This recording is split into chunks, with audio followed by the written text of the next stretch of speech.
Menurut Menteri Agama, pengajuan izin pendirian tempat ibadah di Minahasa Utara akan dikawal oleh Kapolres dan Dandim.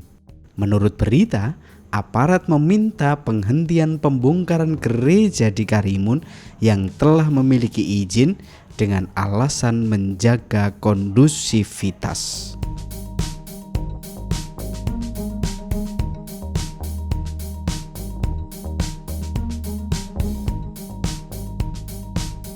Dalam waktu berdekatan ini ada dua kasus yang mencuat ke permukaan. Kedua kasus itu berkaitan dengan rumah ibadat, yaitu satu di Minahasa Utara, ada sebuah musola atau masjid, kira-kira gitulah. Satu lagi berkaitan dengan gereja Santo Yosef Karimun. Dua peristiwa dan dua pendekatan berbeda. Dari berbagai informasi, musola yang dirusak oleh massa adalah Balai Pertemuan Umat Muslim. Jika kita melihat kronologinya, musola tersebut belum mengantongi izin pendirian rumah ibadat. Hal ini tampak sekali dari pernyataan Menteri Agama. Katanya demikian, izin resmi pendirian masjid tersebut akan diajukan pada hari Senin 3 Februari 2020 dan akan dikawal oleh Kapolres Minahasa Utara dan Dandim, sehingga segera diterbitkan izinnya oleh Bupati dan dibantu pembangunannya.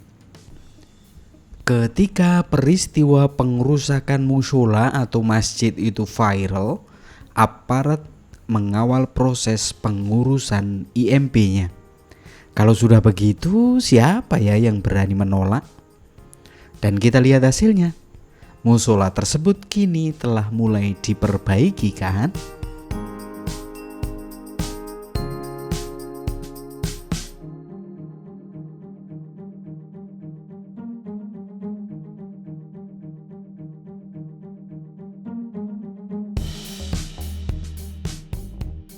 Bagaimana dengan kasus gereja Santo Yosef Karimun? Gereja ini berdiri sejak 1928 dan diresmikan tahun 1935. Artinya apa? Gereja ini sudah ada sebelum negara ini merdeka. Umat di sana ingin merenovasi gedung gereja tersebut. Bahkan mereka telah mengantongi IMB. Izin mendirikan bangunan yang dikeluarkan oleh Pemkab Karimun bernomor 03/DPMP/TSP/81/2019 tertanggal 2 Oktober 2019. Adanya IMB ini merupakan bukti keabsahan umat untuk membangun gerejanya. Apalagi di 4 kecamatan di Karimun hanya ada satu gereja paroki, yaitu di Balai, dan satu gereja stasi, yaitu di Tebing. Sementara umat di 4 kecamatan ini mencapai 1.800 orang. Lumayan juga ya, 4 kecamatan, satu paroki. IMB itu pun digugat oleh sekelompok orang. Mereka meminta agar IMB tersebut dibatalkan.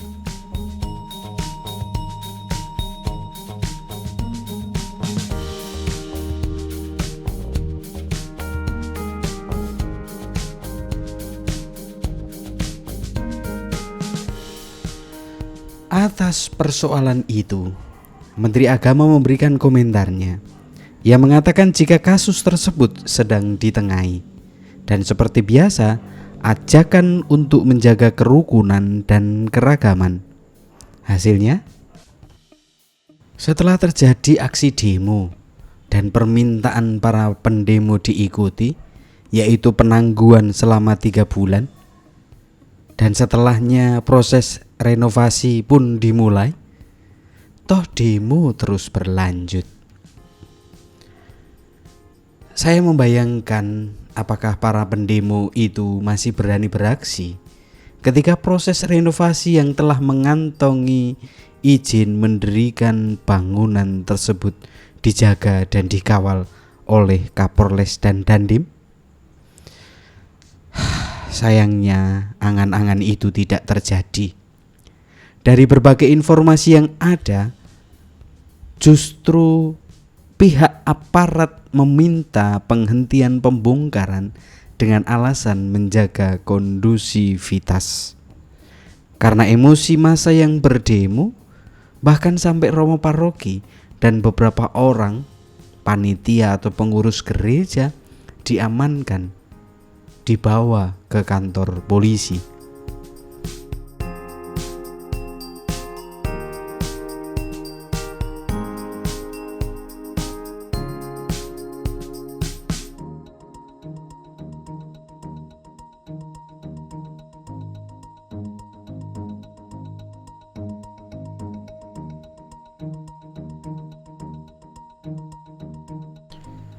Membangun gereja sering menjadi dilema. Kalau istilah kerennya maju kena mundur kena kali ya. Ketika jumlah umat bertambah dan karena beberapa faktor misalnya pendatang atau kelahiran, kira-kira apa yang harus dilakukan? 1. Jika belum punya gereja, maka umat akan berpindah-pindah dari satu rumah ke rumah lain. Ini pun akan tetap didemo karena menggunakan rumah bukan sesuai dengan peruntukannya. Karena rumah dijadikan tempat ibadah kan? 2. Membangun gereja. Ada yang susah payah loh ngurus IMB-nya. Dan ada yang berhasil, ada juga yang tidak.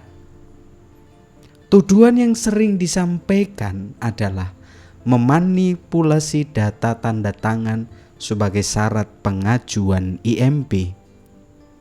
Lalu ramai-ramailah menggeruduk dan menolak IMB atau pendirian gedung gereja. Ya, mungkin mereka lupa masyarakat sekitar lahan yang akan dibangun gereja mau memberikan tanda tangannya. Sementara mereka yang datang berdemo itu entah dari mana datangnya.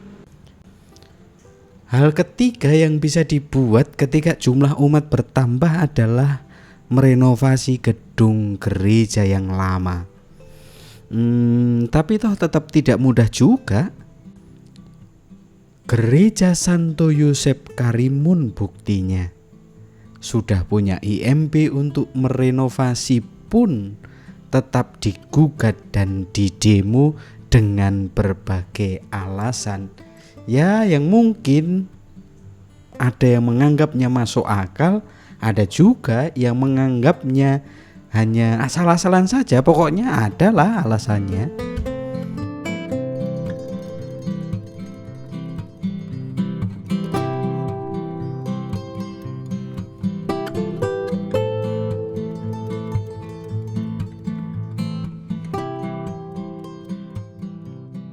Dua kasus, dua pendekatan yang berbeda.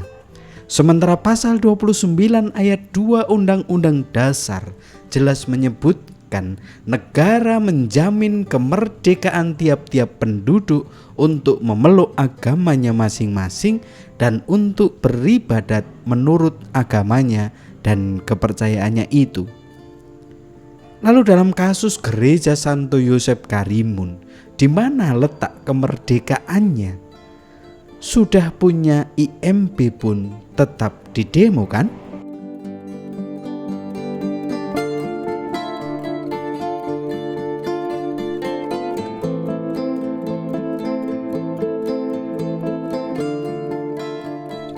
Kepada yang terhormat Bapak Menteri Agama, semoga Bapak masih ingat dengan kata-kata yang pernah Bapak ucapkan setelah dilantik menjadi Menteri Agama.